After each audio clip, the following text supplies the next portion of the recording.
So it is about lunchtime, and as you can hear, our goats are very anxious to get out. They've been bawling at me ever since I came out here. So it looks like the chicken food is mostly eaten up. There is a little bit of soaked grain left mixed with a little bit of mud. It has been raining the past few days. The goats probably won't want to eat that, but sometimes, they do pretty crazy things, so I'm going to cover it up anyways, just in case.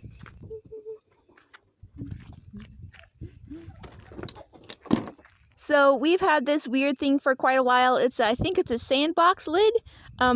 It was left here when we moved in 5 years ago, so it has come in quite handy for various projects over the years, and for now it's going to be protecting the old gross chicken food leftovers from the goats. All right, girls, are you ready? Come on out. You're free, come on. Come on, you too. Pregnant. So every day when I let the goats out, they have to come over by the rabbits and check for spilled feed under the cages, which it looks like today there is some spilled feed. So they're going to eat that. And sometimes they will go check for chicken food. They really do like their chicken food.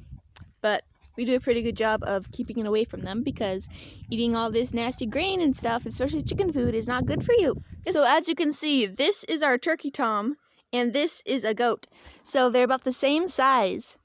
So in order to keep the chicken food away from the goats, but still have the turkeys get it when they're the same size, I can't have something the chickens squeeze through because the turkeys can't squeeze through that. But then I can't have it big enough for the turkeys without the goats being able to get through. And I guess I could have it where the turkeys reach their necks in and eat the food from that. But I don't know if they're smart enough to figure that out. And the goats are pretty good at pushing things and squeezing their heads and noses through, so that they might be able to eat that anyways. So it's just a lot easier and a lot less hassle. I don't have to build anything or buy anything. It's just much easier to just let the goats out at lunchtime and have the chickens be able to eat food through all the morning, and then they get to forage, and the goats get to forage all through the afternoon and evening. So once they see there's no chicken food and no rabbit food to eat, they'll start wandering around. They'll start wandering farther and eating stuff. It's springtime, so we're getting a lot of yummy stuff growing, so they'll be able to eat all that. If I was a goat, I'd go eat the yummy stuff first, all the greens and stuff growing. There's blackberries starting to grow again. Eat all the grass, but no, you just want rabbit feed. So because our property extends very far on all sides except for one, and on that side we have a very good fence that will keep goats in, we don't have to worry about them running away or escaping.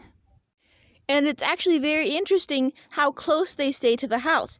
They don't like to wander far from the house, so even though we have over there is the property edge.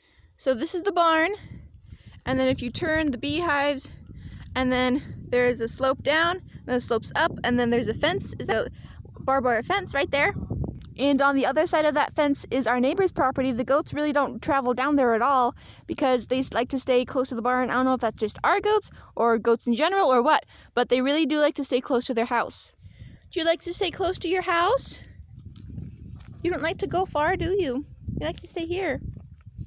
Yeah.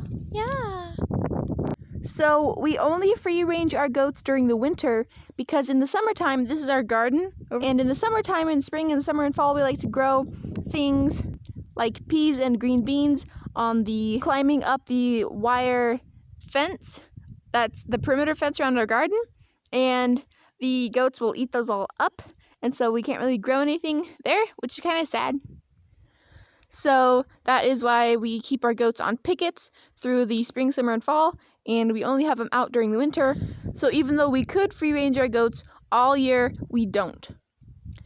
Not only does picketing them prevent them from eating stuff on the walls of our garden, if you have goats free ranging all the time, they will just eat the stuff they like best, and eventually they'll eat them down too much, and all the bad stuff that they don't like to eat will just continue to grow, so you won't have very good pasture. But by picketing them, they are forced to eat stuff they like a lot, and then they're forced to eat the stuff that they don't like as much, so that you have better pasture in the long run.